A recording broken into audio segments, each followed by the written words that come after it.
चलो आज का हमारा टॉपिक ऑर्थोगोनल मैट्रिक्स स्टार्ट करेंगे आज। हमारा टॉपिक है आज का ऑर्थोगोनल मैट्रिक्स। ठीक है, एक सेकंड ना। तो square matrix for a square matrix A order होगा कुछ n क्रॉस n, मान लो जो भी है, स्क्वायर मैट्रिक्स है। If A into A transpose is equal to A transpose into A is equal to unit matrix, then A is called orthogonal matrix. ये छोटी सी definition है यहाँ पे। ये डेफिनेशन बहुत छोटी सी है। इसमें क्या लिखा है, अगर A और उसके ट्रांसपोज का प्रोडक्ट या उसके ट्रांसपोज का प्रोडक्ट, क्या मतलब ऐसे उल्टा A ट्रांसपोज इनटू A अगर यूनिट मैट्रिक्स बन जाए तो उस तरीके के मैट्रिक्स को हम क्या बोलेंगे, ऐसे मैट्रिक्स को क्या बोलेंगे, ऑर्थोगोनल मैट्रिक्स। ये हो गया सिंपल सा डेफिनेशन। ठीक है, अब आगे बढ़ते हैं, हम कुछ प्रॉपर्टीज देख लेते हैं। ठीक है, पहले आप ध्यान से, तो A सबसे पहले हमें पता है A into A transpose is equal to unit matrix. ठीक है, तो ठीक है, ये A इंटू A ट्रांसपोज अगर यूनिट मैट्रिक्स है तो ये भी प्रूफ कर देगा हम इसी के साथ। लेकिन हम पहले थोड़ा देख लेते हैं। इसमें हम नोट नंबर 1 करते हैं, प्रॉपर्टी नंबर 1। मैं A इनवर्स से मल्टीप्लाई करता हूँ, प्री मल्टीप्लिकेशन करता हूँ दोनों साइड। अच्छा, अब A इनवर्स से प्री मल्टीप्लिकेशन ठीक है कब कर सकते हैं, सबसे पहले उसके लिए कंडीशन एक और पहली प्रॉपर्टी पढ़ लेते हैं। दोनों साइड में डिटरमिनेंट वैल्यू ले लेता हूँ, दोनों साइड क्या लेता हूँ, डिटरमिनेंट ले लेता हूँ। इनवर्स की बात बाद में करेंगे। इनवर्स तब एग्जिस्ट करता है जब मैट्रिक्स A जो है नॉन सिंगुलर हो। नॉन सिंगुलर मतलब उसका डिटरमिनेंट वैल्यू 0 ना हो। तो मैंने दोनों साइड डिटरमिनेंट ले लिया। अच्छा, ये डिटरमिनेंट ब्रेक हो जाता है, पता है ना। तो मैट्रिक्स A का determinant into matrix A transpose का डिटरमिनेंट इज इक्वल, अच्छा इसका तो 1 होता है, पता है। अच्छा, A का डिटरमिनेंट वैल्यू बोलो या A ट्रांसपोज का डिटरमिनेंट वैल्यू, दोनों सेम ही होता है। तो A ट्रांसपोज की डिटरमिनेंट वैल्यू को मतलब हम A, इसको भी मॉड A बोल सकते हैं, यानी कि लेफ्ट साइड पे मॉड A का स्क्वायर हो जाएगा इज इक्वल टू 1 है ये।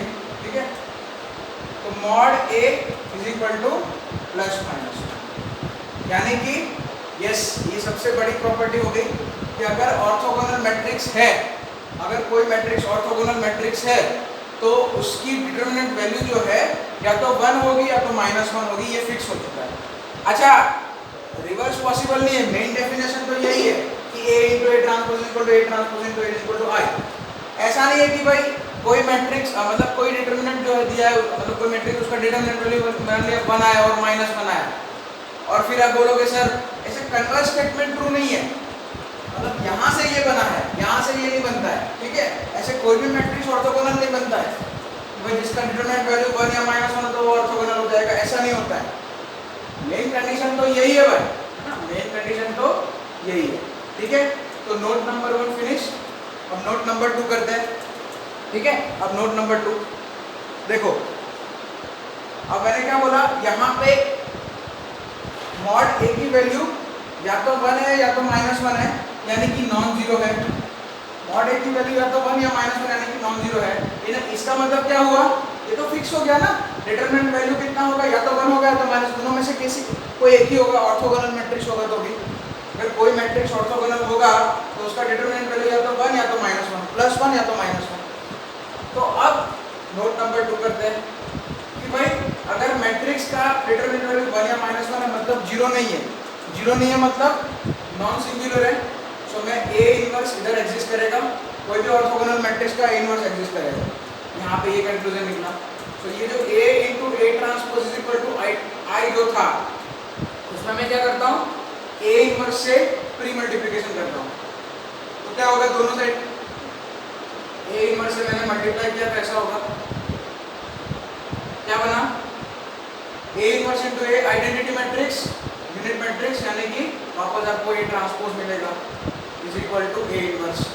देखो ये एक बहुत ही बड़ा रिजल्ट आ गया कि कोई मैट्रिक्स अगर ऑर्थोगोनल मैट्रिक्स है तो उसका ट्रांसपोज जब निकालोगे वही इनवर्स मैट्रिक्स हो जाएगा, वही उसका क्या हो जाएगा, इनवर्स मैट्रिक्स हो जाएगा।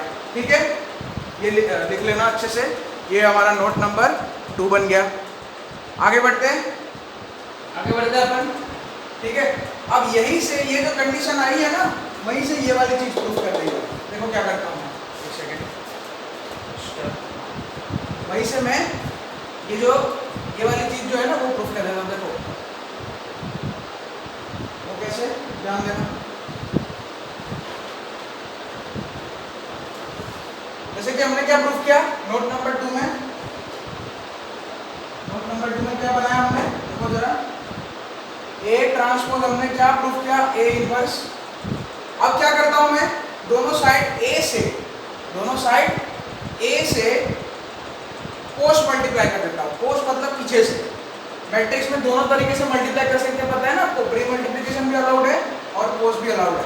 तो मैं तो दोनों साइड क्या करता हूं, पोस्ट मल्टीप्लिकेशन।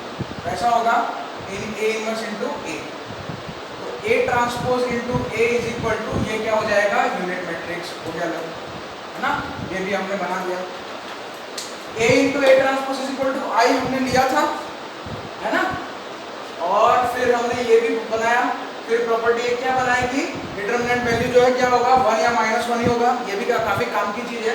दूसरी नोट क्या बनाई हमने, दूसरी प्रॉपर्टी कि ए इनवर्स से प्री मल्टीप्लिकेशन करने के बाद क्या पता चला कि ए जो ट्रांसपोज है वही उसका इनवर्स है ऑर्थोगोनल मैट्रिक्स में, ये पर्टिकुलर केस है। तो फिर वहां से ये प्रॉपर्टी यूज करके ये वाली चीज प्रूफ कर दी, यानी कि ऑर्थोगोनल मैट्रिक्स में A into A transpose equal to A transpose into A is equal to unit matrix. लिख लेना अच्छे से, मैं आगे बढ़ता हूँ। नेक्स्ट नोट हमारा रहेगा,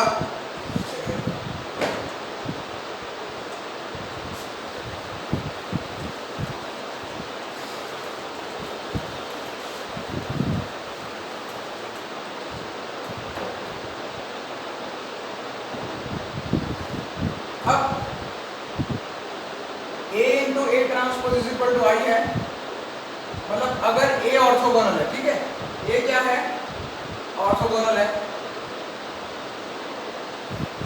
ठीक है, A क्या है, ऑर्थोगोनल मैट्रिक्स। अच्छा, A ट्रांसपोज इनटू A भी I होगा। ये आपका जो भी नोट आ रहा है 4 लिख देना, 4 आएगा। ये 3 तो ये यहाँ पे आया था, तो ये हो गया। तो ए ट्रांसपोज इनटू ए क्या हो जाएगा, ये तो है, और ये दोनों, ये कंडीशन, यही ऑर्थोगोनल की कंडीशन है।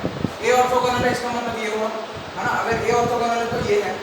अच्छा, मैं क्या करता हूँ, देखो ध्यान से, if A transpose is equal to B matrix, मैं क्या प्रूव कर रहा हूँ पता है, ए अगर ऑर्थोगोनल मैट्रिक्स है तो ए ट्रांसपोज वो भी ऑर्थोगोनल होगा। ऑल्सो ए ट्रांसपोज जो मैट्रिक्स होगा वो भी ऑर्थोगोनल होगा, तो प्रूफ करते हैं।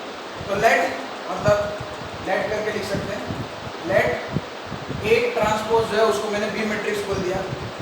अच्छा, तो ए ट्रांसपोज का ट्रांसपोज बी ट्रांसपोज मतलब ए हो जाएगा, सही है ना। ए ट्रांसपोज का ट्रांसपोज वापस ए आएगा, इसका मतलब ए ट्रांसपोज अगर बी है तो बी ट्रांसपोज ए है। अब सुनो, A ऑर्थोगोनल मैट्रिक्स है, यानी कि A into A transpose is equal to I है। A कौन है, B ट्रांसपोज है, और A मतलब दोनों लिख सकते हैं ना, A into A transpose is equal to A into A transpose into A is equal to unit matrix. अब A क्या है, B ट्रांसपोज है, और A ट्रांसपोज मतलब B है, is equal to B into B transpose is equal to I। बोलो, ये भी ऑर्थोगोनल की कंडीशन आ गई ना वापस। मतलब A अगर ऑर्थोगोनल है तो B भी ऑर्थोगोनल है, और B किसने, B हमने किसको लिया था, A ट्रांसपोज को लिया था, है ना। तो हमारा ये रिजल्ट क्या है यहाँ पे, अगर A खुद एक ऑर्थोगोनल मैट्रिक्स बन रहा है तो उसका ट्रांसपोज भी कैसा होगा, एक ऑर्थोगोनल मैट्रिक्स ही होगा। ये हमारा नोट नंबर 4, प्रॉपर्टी नंबर 4, चाहे जो भी बोलो, है ना। यहाँ से हमने ये प्रूव कर दिया कि A अगर ऑर्थोगोनल है तो A ट्रांसपोज जो मैट्रिक्स होगा वो भी एक ऑर्थोगोनल मैट्रिक्स ही होगा, ठीक है। नेक्स्ट नोट 5, ये लिख लेना आप जो है वीडियो पॉज करके, मैं फटाफट जा रहा हूँ। जैसे कि नेक्स्ट नोट नंबर 5, आई मतलब unit matrix. Unit matrix is orthogonal, is orthogonal. सुनो, आई ट्रांसपोज वापस वही आएगा, आई स्क्वायर होगा वो आई आएगा, समझ रहे हो ना? या आई ट्रांसपोज इंटू आई करो, अरे अल्टीमेटली आई और आई ट्रांसपोज तो सेम ही होता है ना। यूनिट मैट्रिक्स का ट्रांसपोज लो तो वापस वही आता है, ठीक है? तो उसको उससे मल्टीप्लाई, आई को आई से मल्टीप्लाई किया तो फिर वापस वही आई आएगा, ठीक है? क्लियर हो गया? और यूनिट मैट्रिक्स का डिटरमिनेंट वैल्यू 1 होता है, ठीक है? सही है। नेक्स्ट आगे बढ़ते हैं, नोट नंबर 6। नोट नंबर 6 आ जाते हैं, चलिए।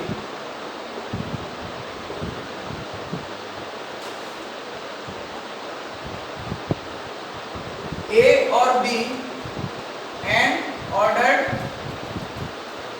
स्क्वायर मैट्रिसेस है और दोनों ही ऑर्थोगोनल है। एंड ऑर्डर्ड ऑर्थोगोनल मैट्रिक्स, अच्छा ऑर्थोगोनल बोल दिया मतलब स्क्वायर ही होगा तो ऑर्थोगोनल होगा। एंड ऑर्डर्ड ऑर्थोगोनल मैट्रिसेस, तो हमें ये प्रूफ करना है कि AB इज ऑल्सो ऑर्थोगोनल। तो करते हैं, चलो, ठीक है? तो A अगर ऑर्थोगोनल है तो क्या condition, A into A transpose is equal to A transpose is equal to A is equal to I, वो दोनों कंडीशन, दोनों के लिए कंडीशन आ जाएगी, है ना? लिखना चाहो तो लिख सकते हो, A into A transpose is equal to A transpose into A is equal to unit matrix, और B के लिए B into B transpose is equal to B transpose into B is equal to वो भी unit matrix. अच्छा, AB के लिए proof करना है, तो AB को सपोज किया मैंने, मान लिया C, तो मुझे क्या प्रूफ करना है, C into C transpose is equal to I, समझ रहे हो? ये हमें प्रूफ करके we need to proof this, C into C transpose is equal to I. तो देखो करते हैं आराम से, चलिए।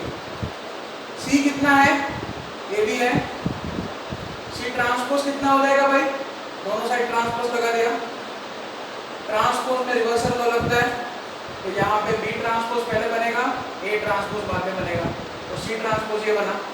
अब C इंटू सी ट्रांसपोज करता हूँ, तो C मतलब AB और C ट्रांसपोज मतलब B transpose into A transpose, सही लिखा है, बराबर है।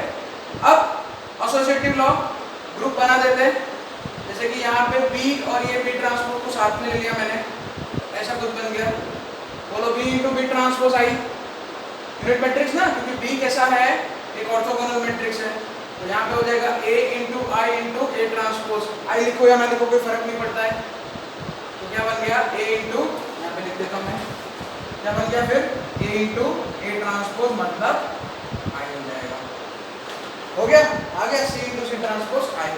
ये भी एक प्रॉपर्टी प्रूव कर दी कि AB भी कैसा होगा हमारा, ऑर्थोगोनल होगा, अगर A और B दोनों ऑर्थोगोनल है, ओके।